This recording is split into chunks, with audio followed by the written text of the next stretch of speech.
যে আমলে তাড়াতাড়ি বিয়ে হয়। বিয়ে ইসলামের এক বিশেষ বিধান। সব মানুষের জীবনে বিয়ে জরুরি। মানুষ একা একা থাকতে পারে না।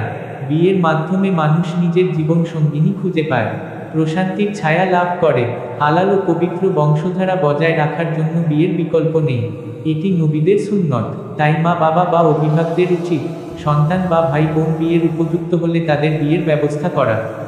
কিন্তু পরিতাপের বিষয়টি হচ্ছে আমাদের সমাজে এমন অনেক মানুষ আছে যাদের বিয়ের বয়স পার হয়ে যাচ্ছে কিন্তু বিয়ে করতে পারছে না, ফলে তারা হতাশায় ভোগে। সহজে বিয়ে হওয়ার জন্য বেশি বেশি সালাতুল হাজত নামাজ পড়ে দোয়া করা যেতে পারে। বিশেষ করে কোরআনে বর্ণিত দোয়া। উচ্চারণ: রব্বানা হাব লানা মিন আজওয়াজিনা ওয়া যুররিয়াতিনা কুররাতা আ'ইউন ওয়াজআলনা লিল মুত্তাকিনা ইমামা। অর্থ: হে আমাদের রব, আমাদের জন্য এমন স্ত্রী ও সন্তান সন্ততি দান করুন যারা আমাদের চোখ শীতলকারী হবে এবং আমাদেরকে আল্লাহভীরুদের জন্য আদর্শ করুন।